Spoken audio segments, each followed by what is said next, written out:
Hello, everybody. This is Roger Durling, Executive Director of the Santa Barbara International Film Festival. And I'm actually here with one of my favorite people ever and a good friend and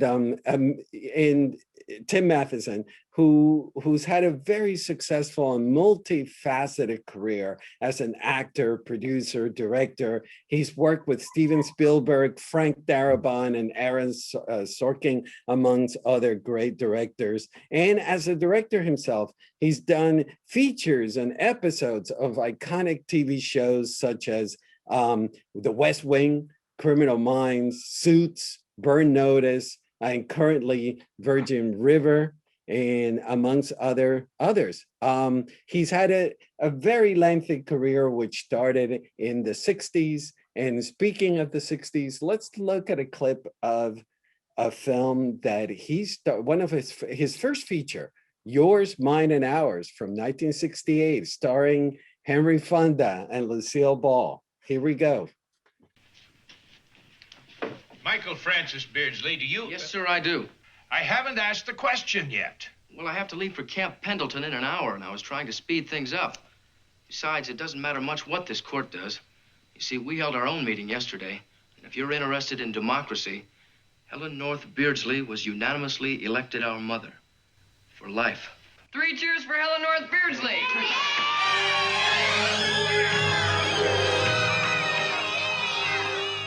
There you go. Does that bring back memories, Tim? Oh my God, yes. I mean, how lucky was I at 17, 18 years old to work with those two people, Henry Fonda and Lucille Ball, and I mean, and learned so much from them. And she was such a wonderful person to a mentor, you know. She was just incredible. Now, she produced a film, right? It was her producing company. Was she very detail oriented and on the set? She was so tough. I mean, you know, she was in my mind the first female executive in Hollywood. I mean, she owned and ran Desilu Studios, which encompassed 4 or 5 different studio lots, from Culver Studios to Desilu Studios or the old Archaeo Studios, the corner of Gower and Melrose. And when we started, she had just sold it. She took it away after her divorce. She got the entire business from Desi, and she sold it to Paramount, I think, for like $20 million then, which would be, you know, $500 million today. So, I mean, she was like, and she's never acknowledged for that. She's a great comedian. So right. On the set, she was tough, and she could switch back and forth, you know, between an executive and then an actor, but she wanted the best from everybody who was on that stage. Mm-hmm. But was she a general? I mean, you guys were pretty young people, because I mean, for those who haven't seen the movie, is that Henry Fonda has 10 kids and Lucille Ball has about the same, right? Like 9 kids, 7 kids, and then the two get together, which actually the success of this movie led to the Brady Bunch. Yeah, the Brady's ripped it off. Yeah, that's what. What was she generous as a performer to you as a young person? I wouldn't say generous, but I mean generous in certain ways. I remember one particular scene. We were making breakfast in the kitchen, and it was just, and all the kids were in there, and I'm doing this and you're doing that, and everybody was doing things. And at some point, there's a prop guy under the kitchen sink with a button to push to pop toast up that she can grab out of the air at exactly the right moment. And she stopped in the middle of rehearsal and she goes, hold on. Always rehearse with your props. And everybody just sort of looked at each other and said, okay, great. And I've never forgotten it, because it's one of those things that you can't be funny, physically funny. Look at Jacques Tati. I mean, unless you've rehearsed it and you know that I can knock over the glass or something without faking it, you know. And she was like a sculptor the way Mhm. she crafted a performance. I was a big, I saw this film at a young age and I loved it. I thought it was a very sweet film, but I remember reading that um, some of the writers of Lucille, of the I Love Lucy, were involved in the early drafts of the film, and that she opposed to it be like Lucille, I mean, the I Love Lucy show. Yeah. Were you aware of the rewrites that were happening and the changes that were happening in this, in the? No, I don't know that I saw early drafts of the script. I mean, I was fighting to get in this movie, you know. It was the you know, series of auditions and then a screen test I had to do to get in. And so but no, I did feel that the movie wasn't loaded to just be Lucy, you know. It was a bigger movie than that. And you have like one of our greatest actors in Hollywood was Henry Fonda. Yeah, Henry Fonda. You know, and was the nicest, sweetest, most gentle man, and never left the set. He would sit in a chair on the set the whole time, and he was doing like needlework or something at the time. The guys were doing like Needlework. Rosie Greer. I don't know what the hell they were doing, something, but it was just something to do because he was probably trying to quit smoking. So it was, and he was just, you know, and Lucy would go, "Come on, everybody, we got to go do this." And he, "Okay, Lucy, okay, we're doing it. It's okay." And he just, you know, and I've read in recent years that there was a suggestion that perhaps they were having an affair. I'm not sure. And you weren't aware of any? I didn't know any of that, no.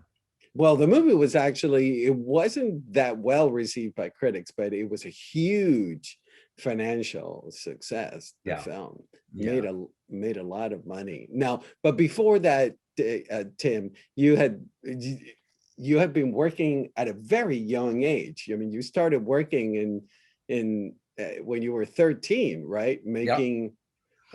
Making TV shows with Robert Young, and also you voiced one of my childhood idols, Johnny Quest. It was, you know, it was funny. I always called it the third kid through the door when in my first parts when I was on TV. I wasn't the lead kid. I wasn't the lead kid's best friend.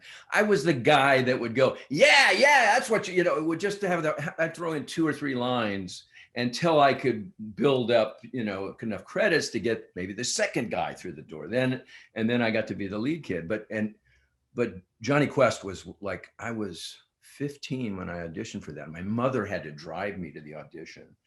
And then finally, when it sold, and I got it and it sold as a pilot, it was a treat because some of the best actors I've ever worked with were voice actors like that. You know, Mel Blanc was one who did Bugs Bunny and all of the Looney Tunes and just, you know, Elmer Fudd, and I mean, every Daffy Duck, was one of the most brilliant actors I've ever worked with. You don't know how they do it. You know, I mean, he could actually probably play a scene with 2 characters talking to each other and jump back and forth between the voices. And it was like, oh my God, I had enough trouble just doing my own voice. But when did you realize that when did it come that you wanted to be an actor? I mean, because you started at such a young age. Was that something that your parents encouraged you, or you just? No, it was by default. I mean, it was something, I think my parents were going through a divorce when I was like 6, just after first grade. I was going to the second grade, 7 or 8. And I was unhappy, and I would go to the movies on the weekend and I would sit and watch the same movie over and over again, you know, which you could do back in the day. And I remember seeing Witness for the Prosecution with Charles Lawton, Billy Wilder, and Marlene Dietrich. Tyrone Power. It was incredible. It was, yes. And I remember looking at Charles Lawton in that character and that part, when he was such a great actor, and I go, I want to do that. I want to do that. And it felt safe to be in the movies too. You know, I'd go there on the weekend and just sort of to get away from the emotional stuff at home. And it was a safe place for me. So I'd always loved going to the movies, and I just wanted to get in them, you know? And your first credit was the Robert Young piece, The Window on Main Street. Yeah. You started going in auditions at an early age? How did that happen? I got an audition. I did a workshop that I did scenes in. Matter of fact, you might, there was in George Burns and Gracie Allen, their neighbor was Blanche, and that was B. Benaderet. And it was so like our big celebrity in our class was B. Benadet's daughter, and I did a scene with her that we performed, and then there was some agent there, and they said, "Oh, you guys were so great, and you were great, Tim, and I want to send you up for something." So I went up for the lead in this Robert Young show, Window on Main Street. Didn't get it, and was crushed. And then I got invited for an audition and got a 1 or 2 line part. Or, I had a couple of scenes with a kid who got the part that I wanted. And then in the middle of the season, they changed the show and got rid of all the cast, and they brought me in. They wanted more of a family thing. They brought me in with Colleen Gray, an actress, and she was the mother. And so I was in like 3 or 4 more episodes where I was the star, the co-star with Robert Young. And then what happens is in Hollywood, then the show was canceled. It wasn't very good. And it was over. And now I'm back to being unemployed, and it's like back at the end of the line again. And I was looking at a day play here, a day play there. So it was good for me, I think, as a young actor. But Tim, you're a teenager. Were you getting training, or was it on the set training with Henry Fonda, Robert Young, Lucille Ball? You know what? It's absolutely both. And I would take classes. It took me a long time. I mean, I had my own sort of technique, and I got into doing Westerns when I was like 19 over at Universal. And that's another chapter. But when I was under contract to Universal for like 4 years, there was a day that I had to do an Owen Marshall episode with Arthur Hill, and who played Owen Marshall. And I was this kid who had done a terrible thing, and a couple of my fraternity brothers had died at a party. I caused a fire, and I was supposed to break down and sob, and I'd never had any trouble doing emotional things before. All of a sudden, just nothing happened. So now I decided, well, geez, I've got to start pretending to cry. So I started ham-boning it up, and it was, I got away with it perhaps, but I do remember going home that night saying, I hated the feeling of not being able to do it real. Mm-hmm. And I said, I'm going to start to study or get out of this business. And that's when I started on my serious study, because I was under contract. So I didn't have to work every day. So I would take classes. I was taking Shakespeare, I was taking fencing and movement and voice classes. And I was doing my own sort of lambda rata study in LA because, because I had to be there occasionally to do a show for Universal. Mm-hmm. Now, right after Yours, Mine, and Ours, you started, you joined the Virginian, the TV show. Yeah. Then you did Bonanza. What was it about you and Westerns? Episodic TV doing Westerns. I killed both the shows. I mean, I was in the last year of each of those shows. It was like, you look good in a hat, though. You look good in a Western hat. Thank you. Yeah, it was so much fun. I mean, up where the Universal Studios tour is now, and all those restaurants and everything, the City Walk up there at the top of the Universal Studios, that's where I learned to ride. There used to be a stable up there because they did umpteen Westerns there. So they had horses. They had, must have been 20 or 30 horses up there. And you could just walk around the back lot and ride your horse, And so these wranglers would take me up there, and I'd ride for a couple of hours. So that once we got on the set, I sort of know what I was doing. I mean, I'd ridden before, but Westerns were just so much fun. I mean, it was, and that led, I think, to the, from that to Bonanza to the Quest. You did the Quest with Kurt Russell. Kurt Russell, and I mean, we had so much fun, and I learned so much from Kurt because here's a guy who's been a pro since he was like 3. Correct. Yeah. You know, and I remember he looked at me one day, and I was like in rehearsal for the lighting.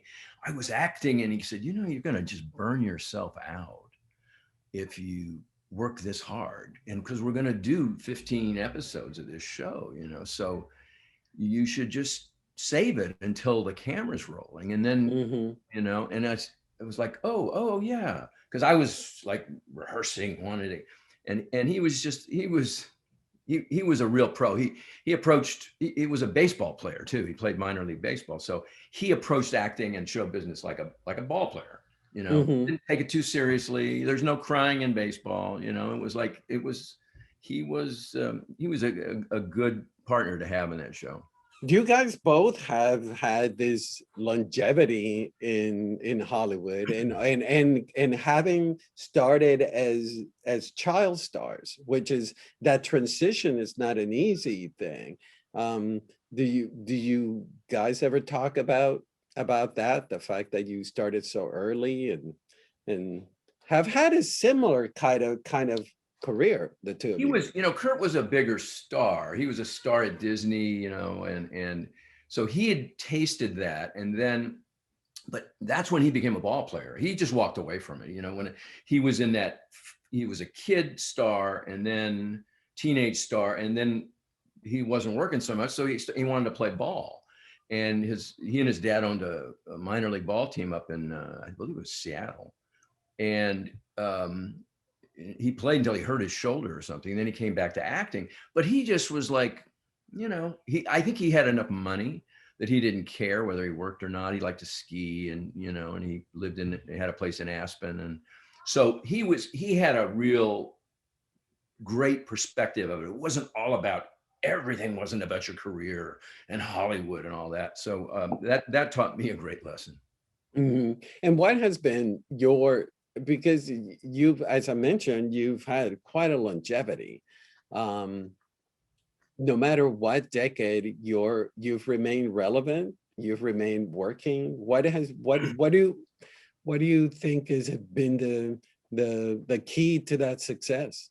Well, you know, I always maintained, especially after I'd gone through being a kid actor, and then I did my cartoon work, you know, and then I was doing Westerns, and I just sort of came to me that just about every 5 to 7 years, there's a cycle. And you know, if I don't change from doing Westerns at the end of that cycle, then I'm dead. So what's the next thing? So that's when I took improv comedy class. You know, that's when I would go to the Well and study another way of, you know, of acting, or Shakespeare. I'd go off and do Romeo and Juliet, you know, at the San Diego Shakespeare Festival. So I kept looking for the turn every 5 to 7 years, or just even tomorrow, you know, what's going to make it new and exciting and different, rather, so I don't keep doing the same old all the time. And because people get bored with it. You know, we've seen actors who've got their shtick, and you go, oh, geez, you know. So the improv, the comedic training led to Animal House? Exactly. Because I'd never done a comedy before. Hadn't really done much, you know, feature since I was a teenager. And that was the best comedy script I had ever read up to that point. And perhaps still is. I mean, it was just one of the most brilliant scripts I'd ever seen. It was much longer than it was when we finally shot it, but it was so funny. And I was a big Lampoon fan of the magazine. So I was on a mission to get in that movie. And, you know, I had to fight and claw my way into it because they didn't want me at first. So it was tricky, but it was all improv. They got me that job. And tell us about working with the rest of the cast, which is a remarkable cast when you think about it. I mean, Donald Sutherland and Peter Riegert and John Belushi, of course, and Bruce McGill, Kevin Bacon, yes. You know, tell us about working with that crew. Well, I got to say, it was interesting because the dynamic was such that there were very few of us from LA. There was me and Stephen, who played the flounder. And we were the only two. Everybody else was from New York. Everybody else was a real actor. That Bruce McGill was this Shakespearean actor who did, Shakespeare in the Park, and Belushi was the star of, Saturday Night Live. All these people came out of New York, and at the time there was kind of an attitude about, oh, you people in Hollywood are just pretty boys, and you're surfacey, you're not real actors. You just sort of get by on your charm or your looks, and none of that, because of Belushi, though. None of that attitude came out. He was the most generous, caring, supportive actor I've ever worked with, especially at that point. And he could have been a jerk, and he really wanted that movie to work, and he wanted, it to be great. And he worked very hard to do that. And it was very special to me. I got to know him pretty well, and worked with him again on 1941. The following year. Yeah. Let's take a little break and watch a clip from Animal House. Okay. 1978. Niedermeyer! Dad! Ludo's right. Psychotic, but absolutely right. We gotta take these bastards. Now, we could fight them with conventional weapons. That could take years and cost millions of lives. No, in this case, I think we have to go all out.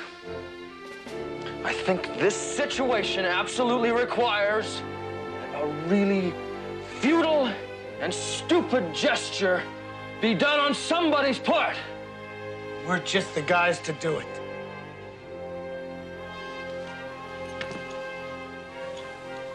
Let's do it. Let's do it! I've read so many articles about backstage and the partying that was happening. Any juicy stories you want to share? Well, there was Bruce McGill and I stole a piano. There's an upright piano in the lobby of the Roadway Inn we stayed at, and it was rather a big motel out on the outskirts of Eugene, Oregon, where we shot. And we walked through in and out of the lobby and the foyer of the lobby, and saw this piano there. I said, Bruce, will you just take this back to your room? And because he played, and I said, you have a piano in your room. And it's like, my attitude was, we were living this movie anyway. And I said, we're college students. We can do anything we want, that was our attitude. And so we did that. And every night in Bruce McGill's room, Doug Kenney, one of the great Lampoon writers who wrote the script, would be there, and all the other cast was there. And except we didn't have the Omegas. The Omegas weren't really invited. We kept them out. Although I think a couple of them came in. But I couldn't go because I had all the dialogue. McGill didn't have any dialogue because he was doing a silent movie with John Belushi. They were doing all this stuff. So, and the great thing about that movie was everybody had a different kind of comedy to do.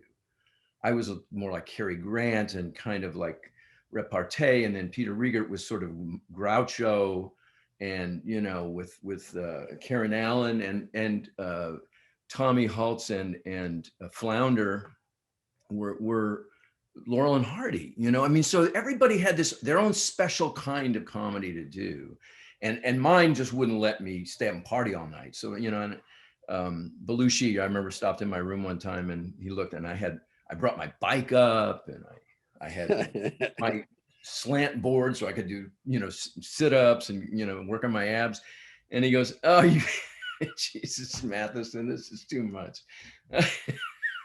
But I took it very seriously. I was as serious as I could be. And when you were making the movie, did you guys realize that it was going to become such a phenomenon, this film? You had a hint, because the way the students reacted to John when he was walking around when we were shooting, or we'd be on campus doing something, and they'd see him, and it was like this people just loved him. I mean, he was like the Cookie Monster, he was this he was this incredible thing that just everybody loved, and to be near that and around that, was wonderful. And I don't know that, I know you may not know this, but he was doing Saturday Night Live. During that time, he'd fly back to New York on Wednesday, be there for Thursday, Friday, Saturday, and then they'd pour him on a plane on Sunday to come back to us, and he'd be at work on Monday and Monday, Tuesday, Wednesday. No, I did read about the crazy schedule. I also read that Chevy Chase was being considered for your part, correct? Oh, they wanted Chevy. Yeah, they wanted Chevy, and the studio. Oh, they wanted Chevy because they just thought, oh boy, two guys from Saturday Night Live, and then Landis, the director, who was just really key and instrumental in making this, great comedy. He wanted real actors around Belushi and let Belushi be Belushi, not have two of these guys that, and Chevy wasn't a real actor per se. He was, I worked with him later on Fletch, yeah. But Landis tricked him into not turning down this movie because he said, hey, you could do this movie with Goldie Hawn. He was offered Foul Play. He said, you can do this movie. It's just you and Goldie Hawn. You'll be, it's going to be that. That's great. But if you're in this movie, you're going to be surrounded by all these different guys, and they're all going to be, it's this big mob scene, and you're going to be part of it. And Chevy was going, I think I want to do the Goldie movie. So he talked him out of doing Animal House, and then and they cast me, fortunately. And the rest of history. I to this day, I know you, and what a nice guy you are, and then Utter is so different from who you are. You're not that smarmy, seducer that Utter is. Yeah, go ahead. Well, because I wasn't that way. And when I was in high school, I was like 5'5", 5'4", 5'5", and and I was this little short guy, skinny little short guy that I could be funny occasionally, but I didn't really get the girls or anything, and I was nervous as hell around women. So you still are nervous around women. So I was playing everything I'd always wanted to be. This was a character that was just like, oh my God, I can do all the things that I secretly wanted to do or openly wanted to do and couldn't. And so it was perfect. And then this led to 1941, which pairs you again with John Belushi, and it's directed by Steven Spielberg. What was that like, auditioning for Mr. Spielberg for this role? Well, when there was no audition, it was really weird. I had been, I was a working actor. I got paid nothing for Animal House. So I had a nut. I was building a house and I was doing stuff, and I had to work. And there was another offer I got from Walt Disney Studios after Walt had died, and I think his brother and son-in-law or somebody was running the studio. And it was called The Apple Dumpling Gang Rides Again. It was a sequel to the Don Knotts and Tim Conway movie, starring Don Knotts and Tim Conway. And I was going to play the third guy in it. And so I was off in Kanab, Utah, shooting that, shot the movie, and then I was driving home. I had my car there. I was driving home. I stopped in Vegas and, spent the night there, played little craps. And the phone rings in my room the next morning. It's like 9 o'clock. Nobody knows I'm here. And hi, Steven Spielberg's on the line for you. And I was like, what? Yeah. And I'm probably hungover. And I said, yeah, hello. And he offered me the part. And he said, listen, we're making this movie with this a big comedy action movie called 1941, about World War II in Hollywood and Japanese invading. And I want you to read the script and I want you to pick the part you want to play. Wow. And, and I said, okay. And he gave me the choice of two different parts, and Burkhead was the character that I ended up playing. And I said, that's I think more fun for me. And he goes, that's great. That's what I wanted you to do. But as we were shooting it, I'm off by myself with Nancy Allen and, a little bit of Robert Stack, but they could have cut me out of that movie like that. And, and perhaps they should have, just to try and bring the screen time. It was a long picture. But it was one of those things that I just adored him. He was, nobody was, he was probably a year younger than me. And here he is at the height of his initial success, and Yeah, he'd done Jaws and Close Encounters. Yeah. Yeah. And it was like, okay, this is going to be a big movie. This is going to be great. And it was, it just took forever. It was one of those very slow productions, and we'd reshoot scenes 2 and 3 times, big action sequences. So it was like, a big studio movie that nobody would say no to Mr. Spielberg. But Steven was gracious and generous, and he was lovely man, and a brilliant director. Let's take a look at 1941, a scene with Nancy Allen.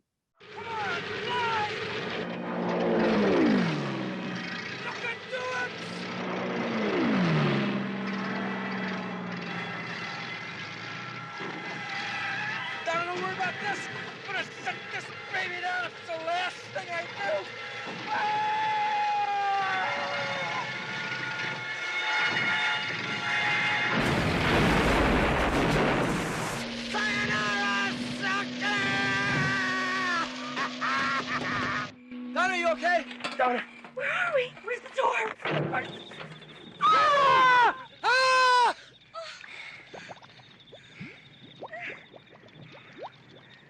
Ah! Where are we? What is this stuff? Oh my God, are we in trouble now?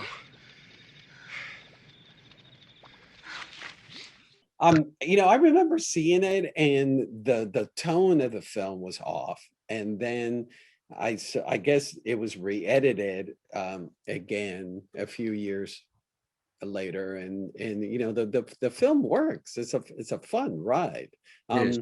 When you were making it, were you clear on what the tone of the film was supposed to be in 1941? Sort of. I mean, I think Steven wanted to make this. I mean, Bob Zemeckis wrote it with Bob Gale, so yeah, those guys are really good. It wasn't lampoon humor, and it wasn't it kind of as smart as Animal House, certainly. We had our doubts. I mean, you got to bet on Steven, but you're sort of like Danny Aykroyd, who was in it, was saying. He said, they've got all this billion-dollar talent around them. They got Belushi, they got Aykroyd, they got Ned Beatty and Slim Pickens. They got all this, and he said, and these are Ferraris and Lamborghinis, and he said they're driving us around like bumper cars, So it was just that we didn't. And John Candy, I mean, and it was like, so it didn't really have that energy that we did in Animal House, where Animal House cost a nickel, and we shot it in 5 weeks. This movie went on for 5 months, I think, but the treat for me was working with Steven. Seeing John Belushi at that point, which was sort of the beginning of his decline, I think, was tough, because you see, he couldn't go anywhere without people coming up to him, giving him drugs and wanting to party with him. Everybody wanted to party with him. And, being in the Blues Brothers and all that. And he was such a huge star that he couldn't get away from it, sadly. Mm-hmm. But this, and you recently told me a story about this, and I would love for you to share it with the people that are listening, is that you auditioned for Indiana Jones. Yes. Oh my God. Yeah. Everybody. And you did the best audition. Well, that's so it goes. That's the story. What happened was Karen Allen and I were going to do the scene together. And everybody in Hollywood wanted to do this picture. Steve Spielberg and Lucas together. I mean, how good is that going to be? And Steven needed to prove something after 1941. So, I came in and did my test. I knew I was like 10 years younger than everybody else that was, up for this. Tom Selleck and Harrison and, Treat Williams, all these people, they could actually grow a beard. I was like putting stipple on myself because I looked just very young. And I sort of rooted it in the Spencer Tracy School of Acting, or the Fonda School of Acting. It's just, so we walk in the room, you'll stop, you'll look them in the eye, and you tell them the truth, and so there was not a lot of movement on my part. I was just very still and focused. I knew exactly what I wanted to do with the test. I thought it went really well.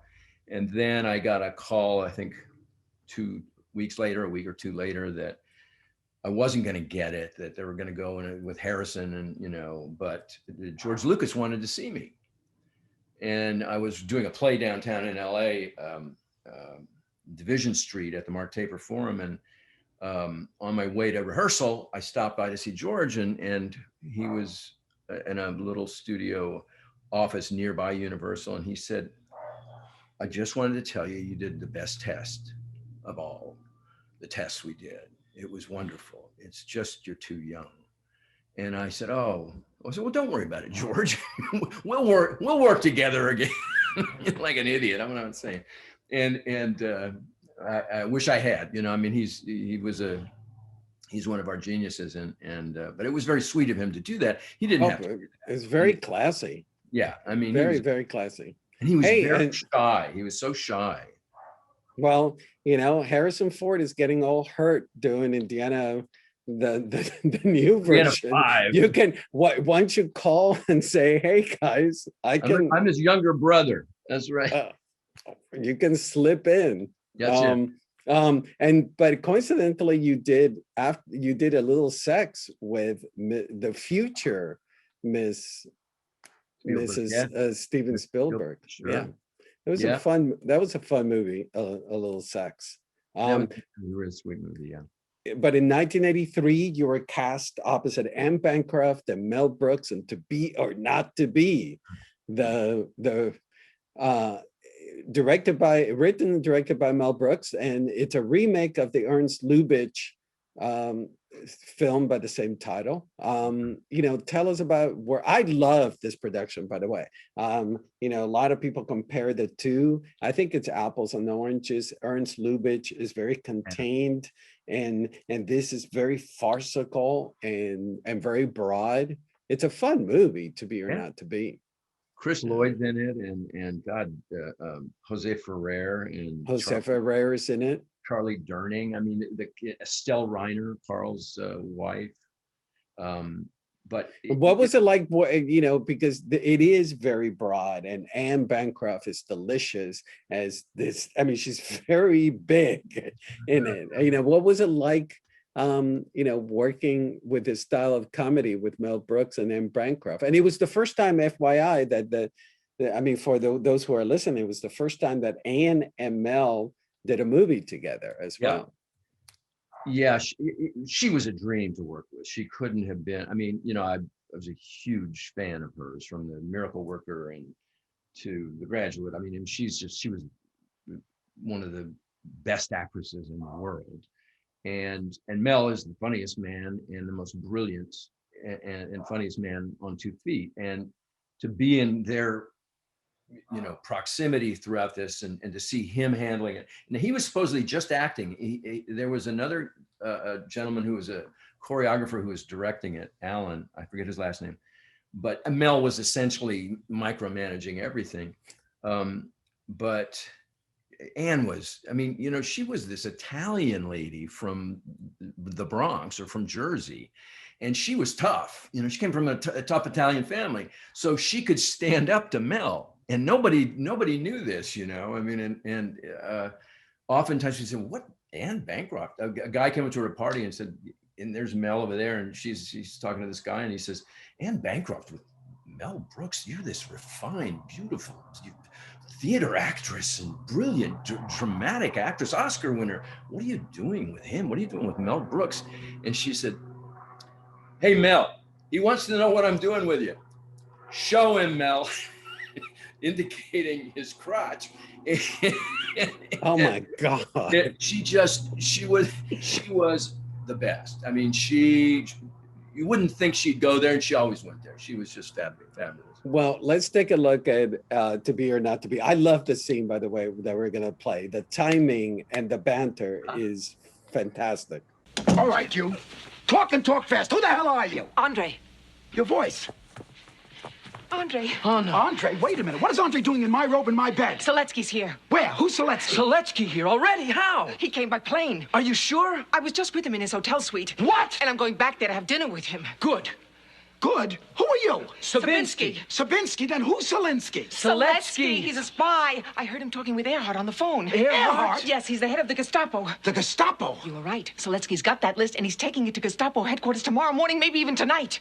List? What list? What are you talking about? What should I do? Go back as planned. The important thing is to keep Seletsky in that hotel. He mustn't get to Colonel Earhart with that list. Wait a minute. This man is so dangerous. Why are you sending him back? Somebody's got to stop him.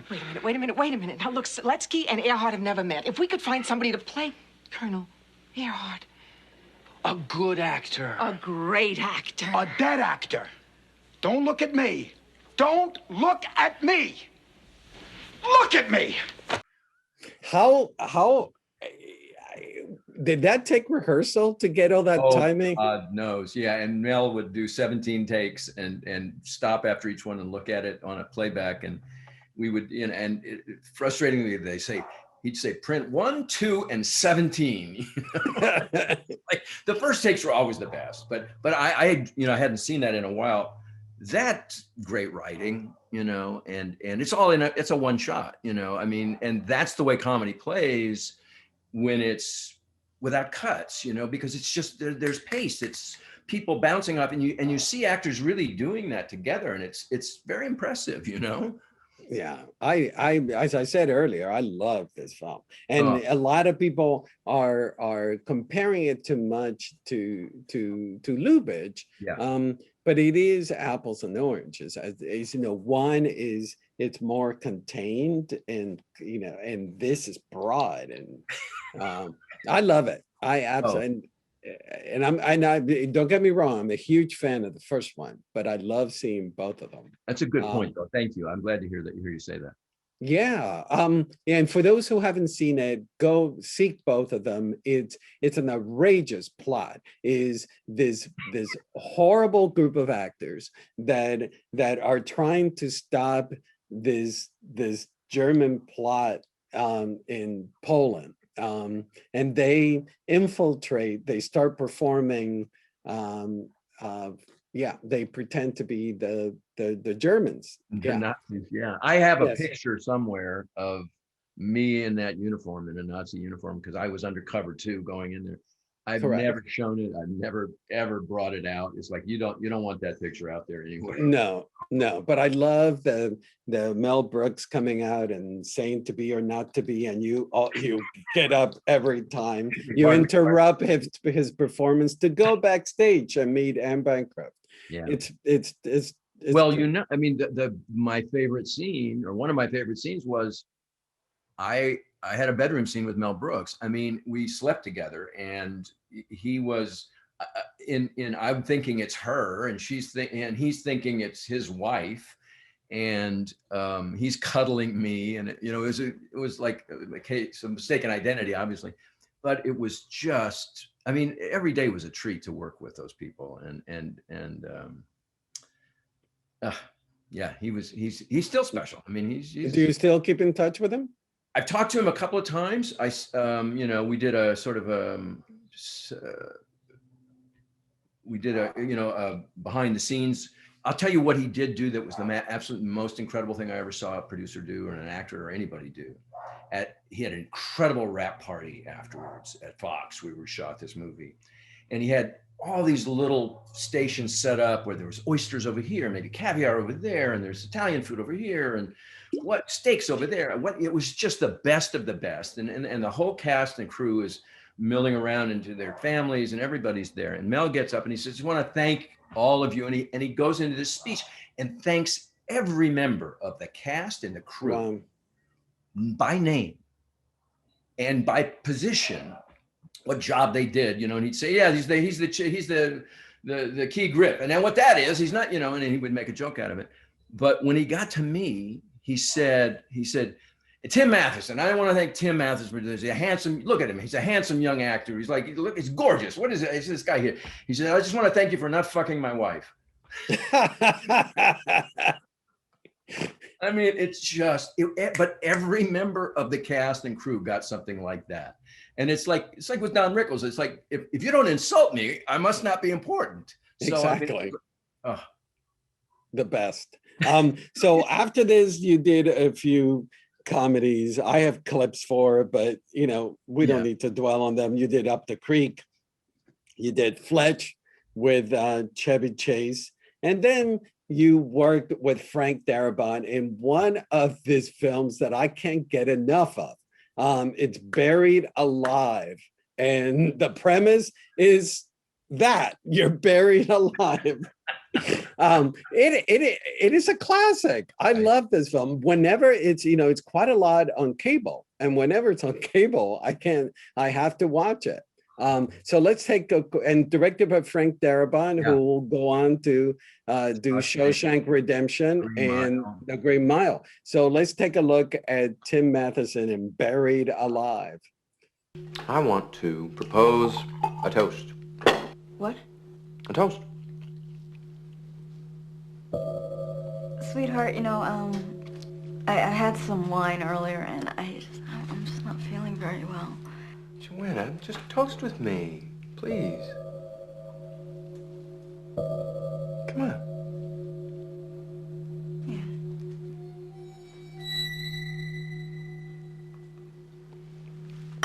To you, Joanna.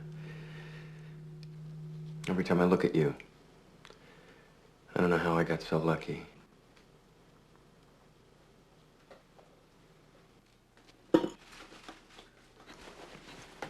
Sweetheart. Honey, please. You're hurting my hand.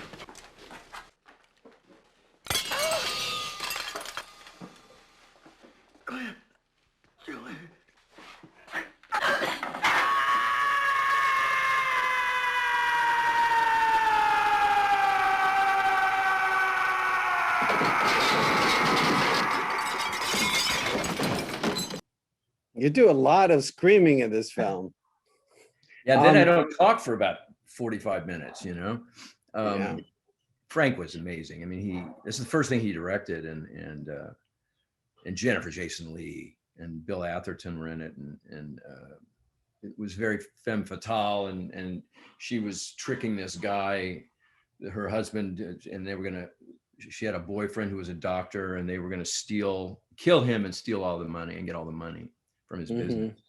And the thing about the glasses of wine was she had the poison that it was the Japanese poison fish. So they'd gotten that fish poison and she almost threw it out. And then, she went and got it again. And she wasn't going to kill him. Now I am, I'm not, yes, I am. So some of the poison had spilled out. And then when she put the poison in the glass, at this point in the scene, she didn't know which glass had it in there. She wasn't sure whether it was in her glass or his glass. So there was that moment too. But he didn't get all the poison that would need to kill him. So he was just sort of just in, suspended animation. He appeared dead, but he wasn't dead. They didn't cremate him. They just put him in a pine box, cheaped out on the funeral, and then he woke up in the grave, Correct. And it's raining a lot and you wake up and there's the mud coming all over it, which is spectacularly horrifying.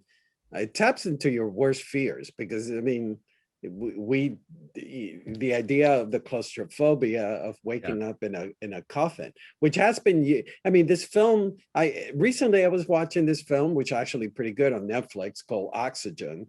I don't know if you've seen it. It borrows that premise of being buried alive.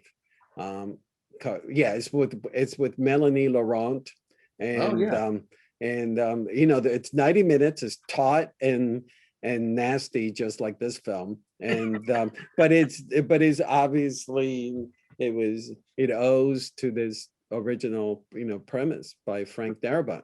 It was great, and I started directing around that time, and you did the sequel, the Buried Alive 2. Yeah, with Ali Sheedy, and it was not as good, but it was it was still of this. We sort of did the same kind of story, with Allie as the central character, and she was lovely, and it was, fortunately I could act in it and direct, and it was great. And the interesting thing happened to me is the first time I'm playing the character on camera that I haven't played in probably 3 years since Buried Alive. Now we're doing Buried Alive 2. And I have a scene with Allie, and it was kind of an emotional scene. And what I realized is we rolled the camera, and I just was overcome with emotion, and it flooded out of me, in the scene. And I realized that your mind doesn't know what's real or not real. Everything I did in that movie was real to me in the original Buried Alive. So that when we did Buried Alive 2, it was all there. I was that guy, and it just came out, And I realized that if you do your job right as an actor, you think it was real, perhaps, Mm-hmm. But this was a segue into directing. And is that something that you always were looking for, to get behind the camera? Yeah, when I was under contract to Universal, I badgered them into giving me an editing room on a lot and a 16 millimeter, editing machine. I was shooting movies of my own, 16 mil, and cutting them. And I was trying to get into Cal Arts. And I was thinking, maybe what I'll do is I'll go to, I'll go to Cal Arts and study film and then I can work occasionally, whatever. But Cal Arts just they said, nah. And fortunately I didn't get in, because I think to me, cinema is doing, and working with the right people who teach you the right things. And it's that 10,000 hours of just being there and doing it, and good stuff and bad stuff, Mm-hmm. Mm-hmm. So, you've on your resume, there's countless of TV work that you've done as a director. Episodic, TV, Hill Street Blues, Burn Notice, Suits. Is that something that you've enjoyed doing? I did. Because I had worked my way up through. I'd done a lot of TV movies where they really you are the boss. You're the director, and you can sort of everything is done the way you want it. And then when you do episodic, the writer is the boss, and it's gotten much more so. So it's less cinema, more just sort of, how do you want me to shoot this? Okay, I'll shoot it like that. And it wasn't a lot of fun for me. I didn't.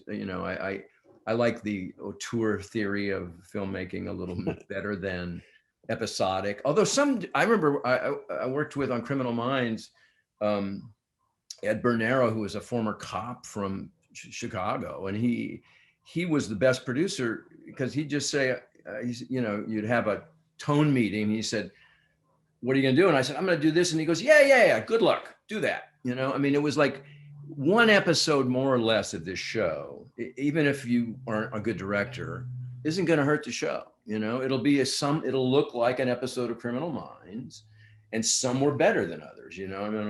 So all that fussing that the writers do, I find to be a little annoying. Let's take a peek at in 2002 you did Van Wilder.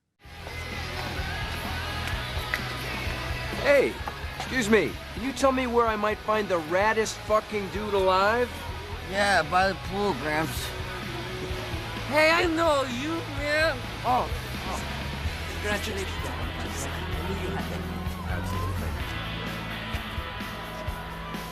Dad, I can't believe you're here. I can't believe you graduated. A friend of yours sent me this.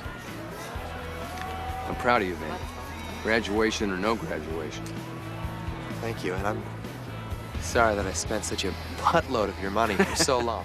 It's by far the best investment I ever made.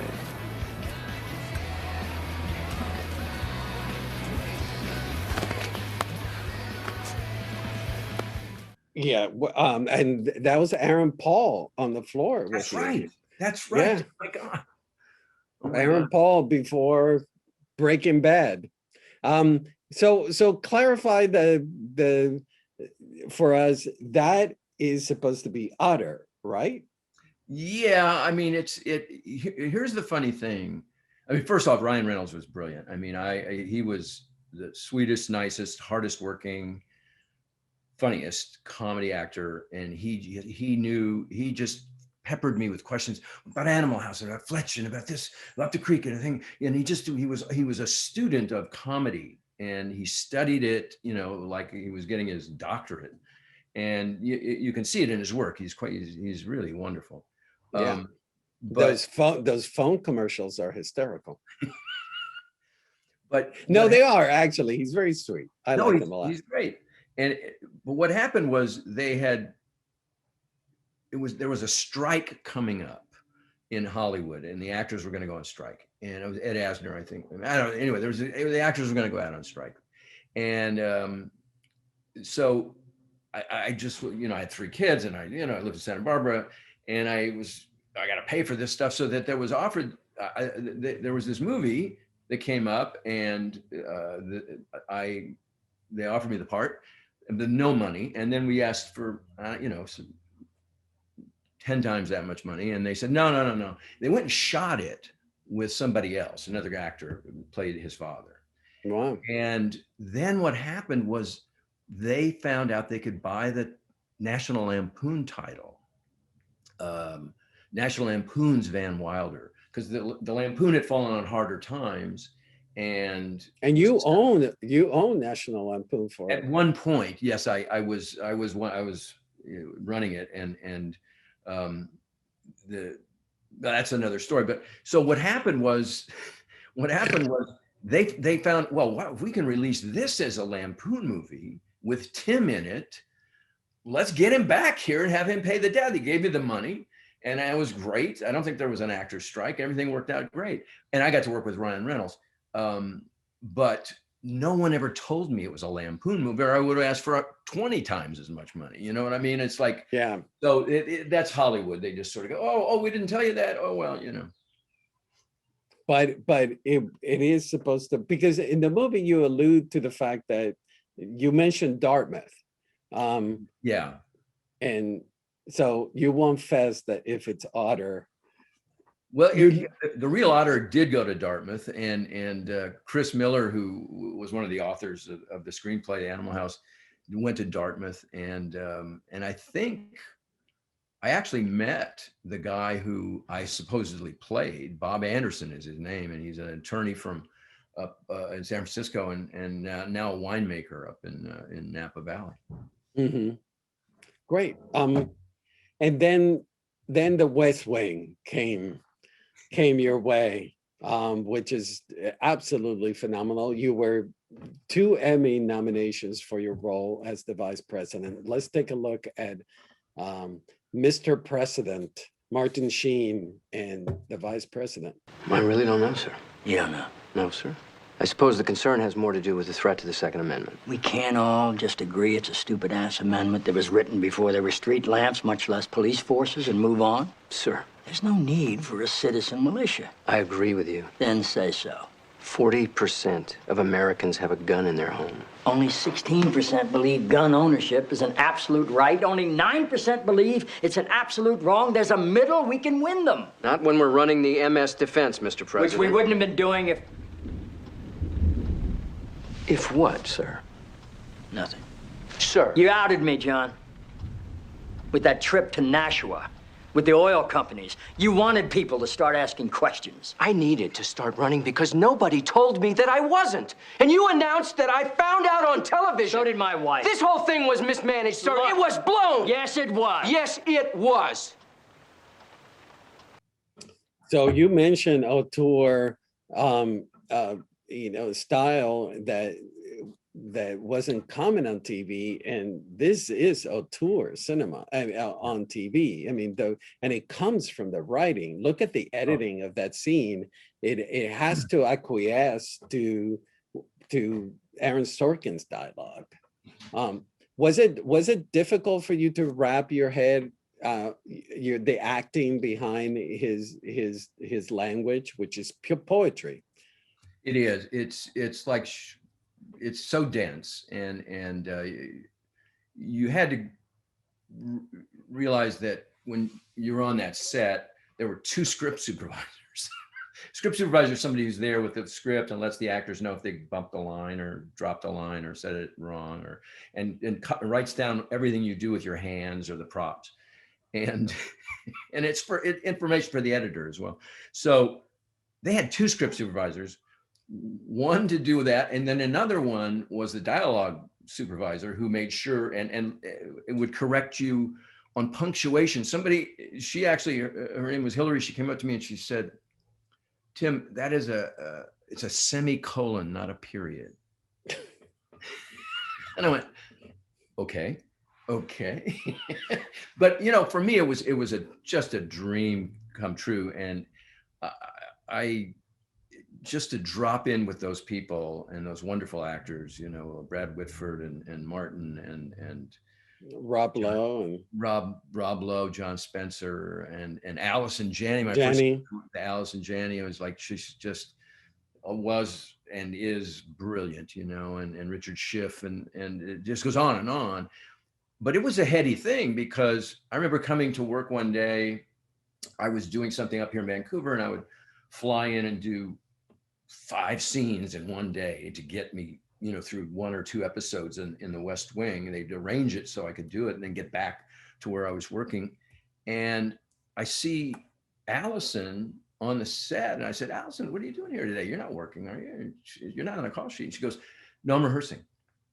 And I'd never seen another actor come in. She'd go into the press briefing room and she would just run her stuff and just work it, because they're going to shoot it in 2 days. And it was like, these people took their work so seriously because you couldn't wing it. You couldn't just get up there and throw it off, like it was a pace and density and great writing.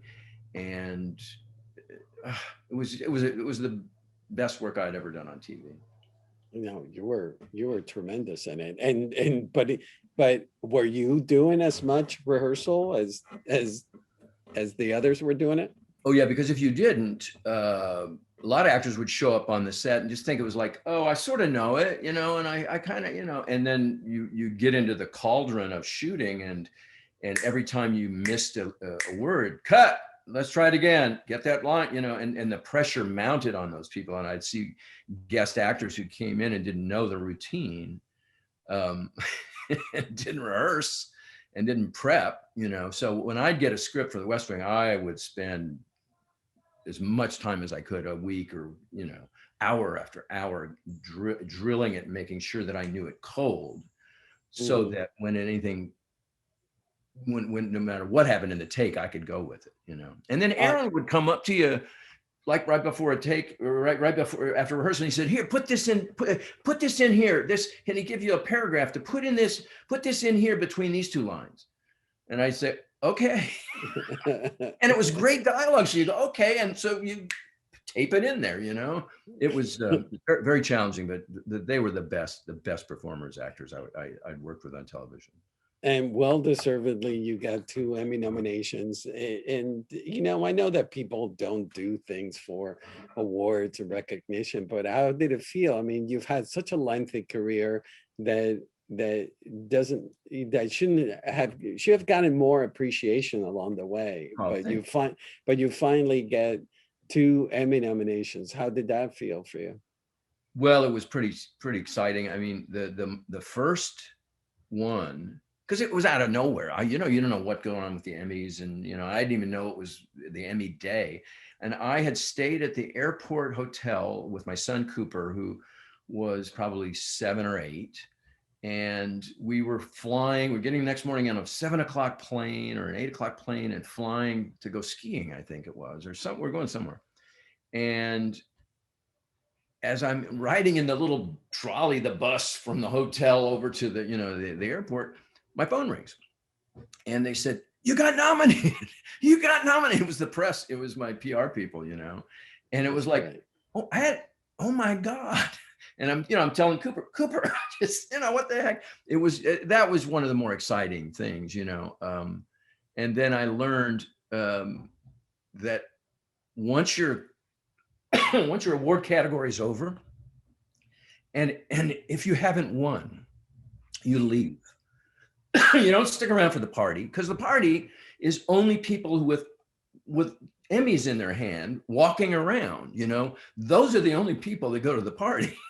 What? That was what a friend of mine told me. I went because I went to the first party afterwards. And he said, "Oh, I'm sorry you didn't win." I said, "Yeah." He said, "What are you doing here?" I said, "Oh," and he, you know, he said, "Here's our Emmys," you know, and it was really, those are the people who come. And so, and you have to wait like from the time of my award to like 2 hours till the, you know, the party. So it's like, that's a lot of humiliation to have to suffer through to watch everybody walking around. And Rock Dutton, the wonderful actor, beat me both times. I think he was nominated in a guest performance role 2 years in a row, and so was I, and he won both times. So it was like, but it's not bad to come in second to Rock Dutton. No, but you still hold a grudge. You should have won. I'm right. But you know, tell me about it. And we were talking about it before you got on. Is that, you know, you work on the shows like Heart of Dixie, and you direct, and then you also perform in them. And then, you know, you currently have a hit with Virgin River at Netflix, 3rd season. You're now in Vancouver shooting the 4th season, where you've directed episodes and then you also act. Is that something that you're enjoying, where you shoot, you know, and as a director and also as an actor in the series? Yeah, I know it's a great challenge, and I love directing. I mean, it's like, you know, I've always felt that I'm there to serve the author and the actors, you know, make sure that we do what the author's intentions are, and create an environment for the actors to work in that where they can do their best work. However that is, they don't have to work like I work. They don't, you know, some actors like line reading, some actors don't even want to talk about it. Some actors want to talk it to death. So yeah, and I just always felt that my best performances were with the best directors, because they put the camera in the right place. And I remember doing a particular movie, which I thought, I nailed this. I really accomplished everything I wanted to as an actor in this. And then I looked at the movie when I saw it, and it was like, it was okay. It was like, yeah, because it wasn't a very good director, and the camera was never in the right spot. You know, that's the thing about Spielberg. The camera is always in the right spot, you know, and it's just everything comes from that. So that's the thing for me as a director, is to find that sweet spot that you can best tell the story and let the actors do their thing. Great. Well, I have to show you a clip from This Is Us, which is the big hit for ABC that you've performed in it, and Dan, who you know, Dan, my better half, loves This Is Us. So here's to Dan, this clip that stars Tim in This Is Us. You know, first year of her life, she only stopped crying if I held her. Not her mother, not her sister, just me. And everyone would say, well, she's a daddy's girl. And I said, no, she is her daddy's world. Oh, and she still is. You're a good man, Jack. I can see that. I can also see a man who is carrying things with him. And I can see a man who is far more haunted than he wants to let on. I won't follow. I want more for her than you can offer, Jack. I will do everything I can to stop this. And make no mistake about this, son. I'm a lot harder to beat than an imaginary monster in a closet. That's a nice scene, yeah. Mr. Matheson. Yeah, do after all these years, you've remained so relevant. You know, look at this. You know, This Is Us is it's a very popular and critical success. And you've always remained in, relevant. Have you enjoyed your career? Oh, I couldn't be more pleased or happy to be able to be to have the freedom to do this. I have always wanted to be an actor. That's all I ever wanted to do my whole life, act and direct. And the fact that I can do that and I get, good parts in things that, but again, it's like, it's play acting, it's like how was it? Burt Reynolds actually said this, and I think on the Dick Cavett show or one of the talk shows, he goes, how hard is it to make faces for a living? Now, he was making light of actors getting all actory, but you got to have fun doing it. That's what I got from Kurt Russell. Enjoy yourself here. Have a good time. Mm-hmm. I remember a director really trying to twist Kurt and get more out of him and blah, blah, blah. And Kurt said, that's as good as I can do it. He said, I did it. That's as good as I can do it. And all this is, I can do it again, but it's like, that was a good one. I mean, it's, Yeah. Well, Mr. Matheson, one last question. Explain to me that sometimes I see your name spelled with an I and then without the I. What's up with that? What my full name is Timothy Lewis Matheson, Mattthieson. My father's spelling, I think at some point was Matthiesen. I think he was Danish and Swedish,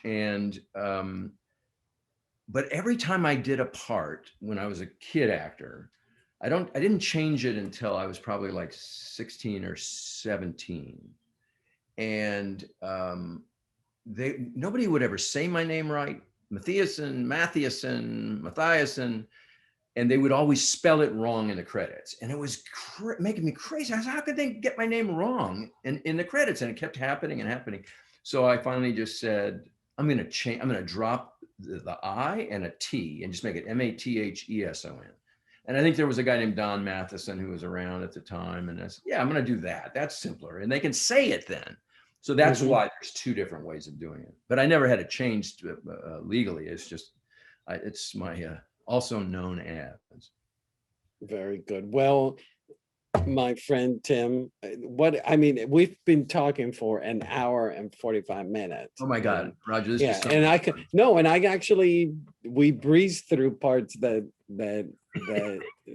I wish we'd gotten around to talking. No, you're wonderful. You're wonderful. This show is fabulous. Well, thank you. Total delightful. I love you to pieces, and can't wait to see you again very soon. Yes, and give my best to Roger and to Dan. Yeah, I will say hello to Roger. Your split personality. Yes, Dan. To Dan, absolutely, and Lizzie as well. And we'll see you soon. Thank you for doing this. Thank you. Absolutely. We'll see each other very, very soon.